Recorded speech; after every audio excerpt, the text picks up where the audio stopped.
Thank you very much, Alistair, and thank you to The Economist for this invitation. And it's good to be back here in Kosovo. Prime Minister, Foreign Minister, and other distinguished members of the Kosovo government. I feel very privileged to be able to speak on this panel. And of course, I will associate many of the thoughts with the four speakers you've just heard. I think geographically, we sit in the heart of Europe. And I don't think we should stop saying that, because geography matters. And here we are in Kosovo, and that heart of Europe sense has to now be put into a context. And that context is not just the war in Ukraine, but the war in Ukraine is reshaping the geopolitical framework. And that illegal, brutal, inhumane war continues now in many months, and the people of Ukraine are suffering. We show our solidarity across this room to them, and we continue to support them. But anybody who thinks that strategic competition is a business for think tanks or academics, it's not. It's real. And it's affecting this brilliant answer you just heard from the Prime Minister of Kosovo on the prospects for the young people here. And I share everything the US ambassador said about how wonderful they are.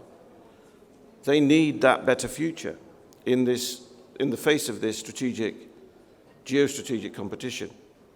And that's when the values that the Prime Minister set out this morning also matter.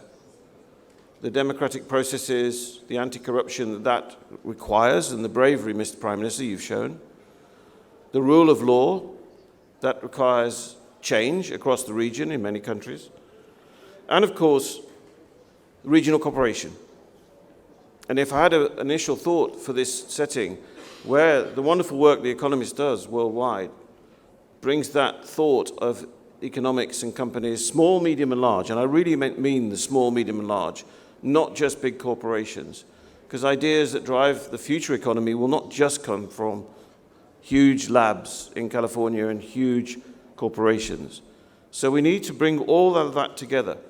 Why?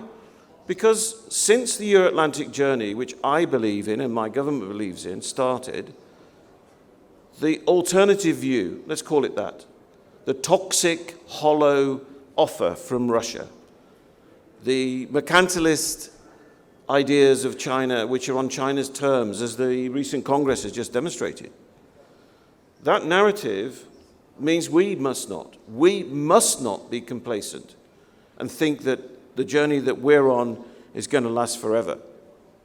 And what I would say, with my many decades of military experience, is that we need to be really careful, ladies and gentlemen, everybody, that we don't allow political challenge, political problems, to become security issues. And we see what happens when they do. And I worry in this region, which I love, and I travel across the whole region frequently, I do worry about too many people, and I strongly agree with you, Prime Minister, about the women and the young people, too many people trying to turn the clock back, trying to say it's like the 90s. It's not like the 90s, it's like the 2020s. That's where we are. And we face the competition now. And trying to turn the clock back constantly means you'll break it. And so, how do we help? I'm here as a British person, and the UK is not going through a period of instability, it's going through a period of political change. And we've witnessed that. The King, King Charles III, will today approve the appointment of a new Prime Minister. British policy will continue. There is continuity in that, despite the political change. And our policy is very clear. It's very similar to the US ambassador's very skillful weaving of all those thoughts together. We support, despite leaving the European Union as a UK choice, we support the Euro-Atlantic journey in this union, in this region, strongly, both personally and professionally. We support the Berlin process. I will be at the, hopefully, inshallah, if I'm allowed, I'll be at the Berlin summit next week, which, of course, is another opportunity to sit down with the leaders here and reset regional cooperation. We support the membership for Kosovo as one of the first recognizers of the state of Kosovo for the Council of Europe. because the more we can encourage Kosovo to join this Euro-Atlantic community. And I make no apology for raising Euro-Atlantic, because the United States has been very generous by people and government to this region. The United States, through its security membership and leadership in NATO, has been very generous to this region. And the UK supports that. We support anything that sustains unity. So what have we seen this year? Despite the war, despite this terrible, illegal, inhumane, brutal war, we've seen the European Union and the North Atlantic Treaty Organization, which embraces the United States and Canada and the UK and other non-EU NATO members, who represent the majority of military capability on the continent. 80% of NATO's capability comes from non-EU members of our alliance. That alliance keeps 1 billion people safe and secure through collective security. So it is not brain dead, and the UK will continue to be a strong ally in NATO and the EU. Another myth I'd like to have this opportunity to explode. I was the chair of the military committee in NATO, the military head of the alliance. And my closest friend, colleague, and action team member in that role was not some chief of defense from the alliance, friends as I was with the majority, if not all of them. It was the chair of the European Union Military Committee. And we worked together tirelessly to improve NATO and EU cooperation. And so Europe as a whole together has this year demonstrated unity and solidarity. The challenge now for everybody, including our friends here in Kosovo, is to sustain it. That's why the UK supports the European Union Force mission in Bosnia and Herzegovina without reservation. And I'll be very honest, in this setting, we shouldn't need, 28 years after that war, an international force. We should not need it, but we do. We shouldn't need the Kosovo force here, but we do to support our friends in Kosovo on their journey.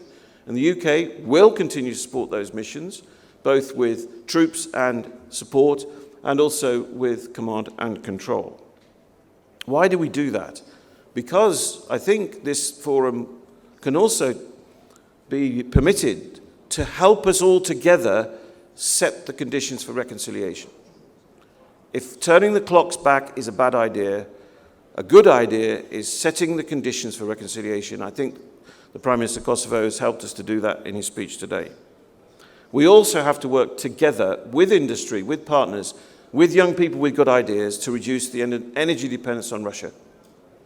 It won't happen automatically. It won't just be a boardroom decision that drives it, important as they may be. It'll be the young engineers, as the Prime Minister made clear in his answer to your question, Alistair.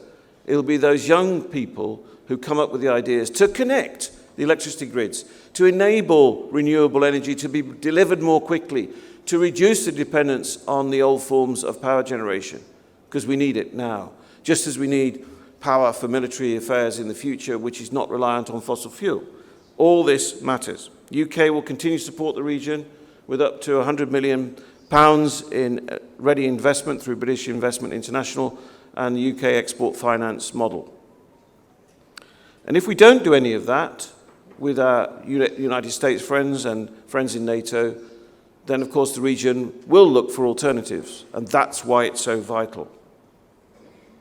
So in addition to thanking you all for your solidarity with this Euro-Atlantic journey, I'd just like to finish by saying, in the face of this real strategic competition, now is the time to find space in our hearts for collective approaches, for unity and strength. That's what matters, and that's what's going to give hope to the next generation. Thank you.